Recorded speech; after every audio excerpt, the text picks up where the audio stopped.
ნებისმიერ სიახლეს ახლავს ინტერესი, კითხვები, როგორ ხდება იმპლემენტაციის პროცესი, როგორი იქნება, ხო არ შექმნის ეს სირთულეს და ასე შემდეგ. აი ამიტომ იმისთვის რომ ამაზე აქტიური კომუნიკაცია გამხდარიყო შესაძლებელი და შესაბამისად რაც შეიძლება მეტი პასუხი ეპოვა ბიზნეს იმაზე, რაც არის მათთვის შეიძლება საინტერესო, აი ეს იყო მთავარი მიზანი და ჩანაფიქრი ამ შეხვედრის გამართვისთვის. ჩვენთვისაც ძალიან საინტერესოა, რომ შეთანხმებულები ვიყოთ იმასთან დაკავშირებით, რომ იმპლემენტაციის პროცესში, აი ამ დიდი რეფორმის დანერგვის შემთხვევაში როგორი იქნება პრაქტიკა, როგორი იქნება სირთულე რამე არ გამოიწვიოს, რამე არ იყოს ისეთი, რასაც ყისიერად გადაჭრა დაჭირდება, სადმე ხომ არ იქნება არასწორი პრაქტიკებით. რეფორმის მთავარი აზრი ის გახლავთ, რომ რაც შეიძლება მეტად იყოს სტიმულირებული ადგილობრივი ქართული კადრების წახალისება მოხდეს, რომ მათი დასაქმებისთვის უკეთესი პერსპექტივები იქმნებოდეს. ეს არის მართლაც მნიშვნელოვანი ლეგიტიმური ამოცანა. მეორეს მხრივ, კარგად გვესმის, რომ ამან არ უნდა დააზიანოს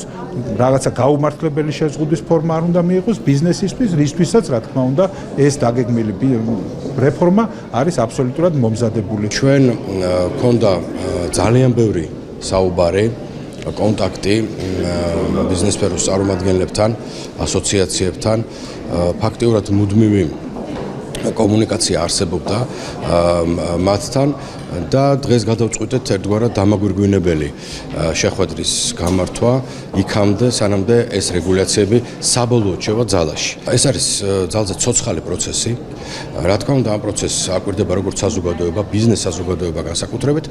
დაუკვირდებით ჩვენც, იმიტომ რომ ჩვენ ვართ ძირითადად აღმასრულებლები ამ ყველაფრისა და ამ დაკვირვების შედეგად ამ მუდმივი ცოცხალი პროცესის დაკვირვების შედეგად მომავალში შესაძლებელია გავითვალისწინოთ სხვადასხვა მოსაზრებები, შევიმუშაოთ ახალი რეგულაციებიც, რა თქმა უნდა, ბიზნესთან მუდმივი ურთიერთობების ჟამს. კანონმდებლობით ჩვენ საშუალება გვაქვს, რომ იმ სექტორებში, სადაც დეფიციტი არის, შრომითი რესურსით, ჩვენ გვქონდეს სისტემურად შრომითი რესურსის შემოყვანის საშუალება სახელმწიფოს და სადაც ჭარბი არის მიწოდება, იქ დაცული ხავდეს შრომითი ბაზარი, ეს ნიშნავს, რომ ადგილობრივი შრომითი რესურსს ჰქონდეს უპირატესობა. მნიშვნელობა აქვს ასეთ სისტემურ მიდგომას, იმიტომ რომ ჩვენ ზუსტად გვეცოდინება დეფიციტური მიმართულებები, შევეცდებით, რომ აღნიშნული მიმართულებებზე გადავამზადოთ საკუთარი შრომითი რესურსი და საბოლოო ჯამში გრძელვადიან პერსპექტივაში გვინდა რომ საკუთარი შრომითი რესურსით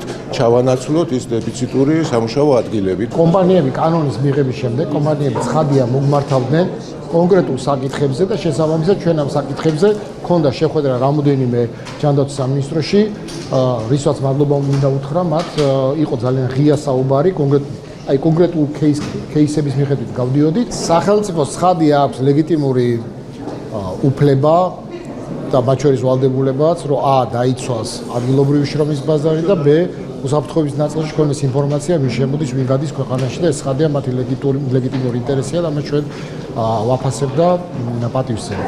მეორეს მხრივ, ცხადია უკვე ის დეტალური პროცედურები, რომელიც გაწერილია, ეს არის რეგულაცია, სტანდარტი, რომელსაც შეიძლება გარკვეული გვერდითი ეფექტი ჰქონდეს. შესაბამისად, მე ვფიქრობ, პოლიტიკის დამდგენისთვისაც ძალიან საინტერესოა პირდაპირ შეხვედრა ქონდეს ბიზნესთან, რათა მათგან მოისმინოს კონკრეტული ყოველი შემთხვევა, რომელიც შეიძლება კონკრეტულ ბიზნესს ჰქონდეს, იმისათვის, რომ შემდგომ უკვე თუ რამეა დასაკორექტირებელი, ყველამ ერთად დავაკორექტიროთ და რაც თავარია ბიზნეს პროცესებს ხელი არ შეუშალოთ.